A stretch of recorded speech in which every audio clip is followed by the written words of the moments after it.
What's going on, ladies and gentlemen? My name is Chris, and this is another episode of Virtually News. In today's episode, we're going to go ahead and talk about Microsoft's recent demonstration of the power of the cloud at their Build 2014 conference.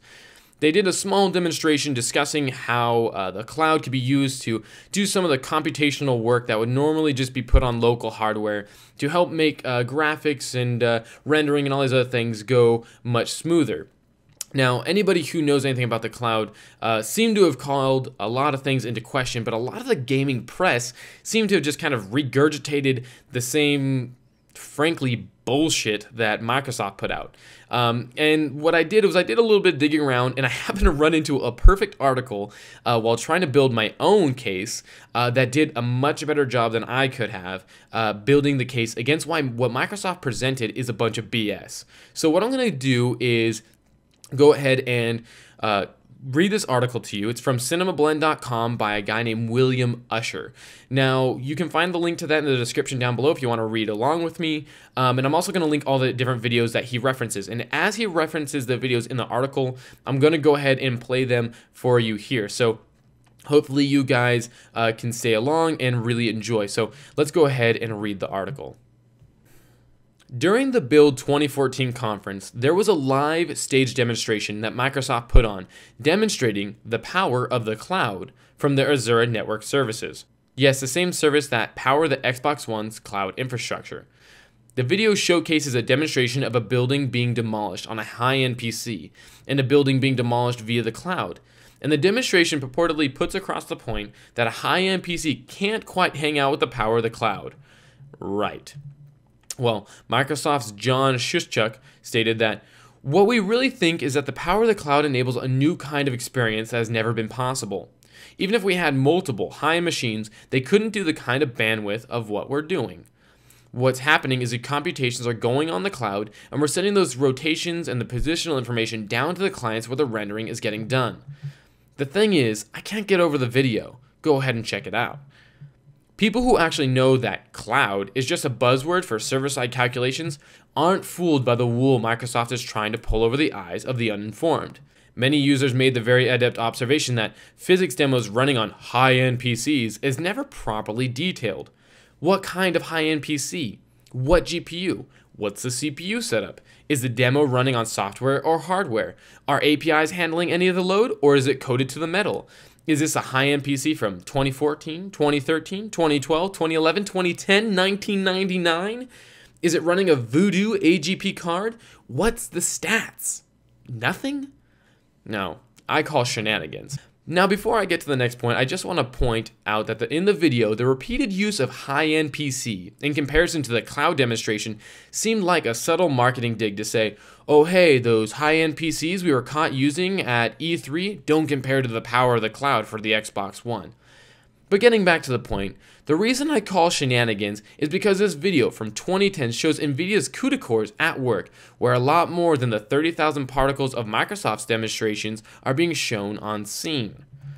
So why is hardware from 2010 more capable than stage presentation hardware from 2014? What's going on here? Oh, but we're not done yet. NVIDIA was also powering through tens of thousands of individual real-time particles on a single GTX 580 to showcase the optimization of their particle simulation technology, and the GTX's 580 isn't even their most powerful GPU. Furthermore, Shushchuk talks about how the high-end PC slows to a crawl, processing those 32,045 particle chunks in the simulation at the top of the article. If the video featuring NVIDIA's Firmatech didn't quite give you an understanding of how misrepresented Microsoft's cloud demo is, check out this video. It's a real-time active particle simulation consisting of 100,000 individual units running in the Unreal Development Kit by Epic Games on a client-side machine, a machine from 2011. As I said, shenanigans. A GTX Titan would have destroyed that Build 2014 destruction demo at the top of the article, easily. Even more than that, this is a very false representation of cloud capabilities, given that many gamers brought out a very poignant point. If you played a game like Halo 5 on launch day and the Azure servers are handling physical calculations server-side, What happens when you have millions or so gamers trying to play a game at once? Will the 300,000 servers be able to handle simultaneous physics-heavy calculations from every single player? It's a rhetorical question, but I'm sure a fanboy or two will come up with an answer. Even still, I pointed Titanfall's less than smooth launch with its servers, as reported by NowGamer, as a prime indicator that Azura isn't ready to handle anything more than the typical server-heavy fanfare that multiplayer games have been utilizing throughout the 7th generation of gaming. Anyway, take note that Microsoft will probably try to keep selling the misinformed or uninformed masses on the power of the cloud.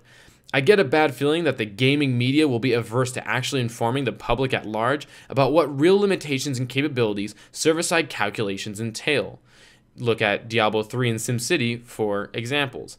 Which means we could be in for an interesting marketing run by Microsoft throughout the Xbox One's lifespan, especially when you have articles about the power of the cloud on sites like Game Informer that could really mislead the public on what functions of the cloud really means in real-world simulations.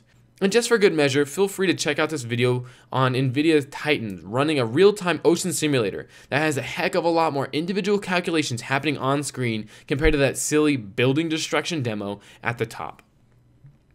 So I think this article does a great job of summarizing a lot of my misgivings and my questions that I had about Microsoft's demonstration. They didn't detail anything about the PCs that are running into it. They didn't talk anything about really what these calculations are. And if you look at the graphics, I know it's just a physics thing, but if you look at everything else, and you look at the stuff that NVIDIA has shown off over the years and all these other graphics card makers, we're looking at these high-end, simulations that are much more impressive, running hundreds of thousands of particles, like you saw with that bridge being destroyed. Literally, that last one is over 100,000 particles being processed.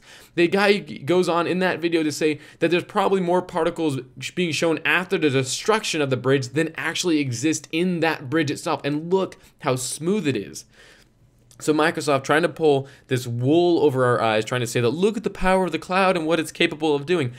I have no doubt that the cloud is going to play a future in computations for when it comes to gaming, especially things that are done online, especially things like MMOs and that kind of stuff, that there's going to be an ability for people to play games that are always online, like MMOs and such, to be able to have better graphics and all these other things without having to have better hardware at home. No doubt in my mind.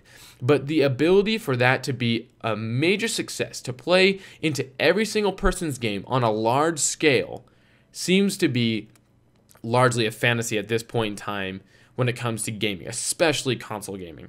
So I thought that this article did a great job of illustrating things. Hopefully you guys will share this video with your friends out there, and we can kind of hopefully educate people past what the gaming press wants to present to you. I think this kind of thing is very important. We got to remember that just because it's the gaming press, they're going to act like every other press out there. The same thing goes for politics and everything else, where they're not necessarily going to give you the full story. So hopefully you guys enjoyed this video. If you did, please don't forget to like, share, favorite, and subscribe. I would really appreciate that. There's plenty more articles and videos like these coming up in the future.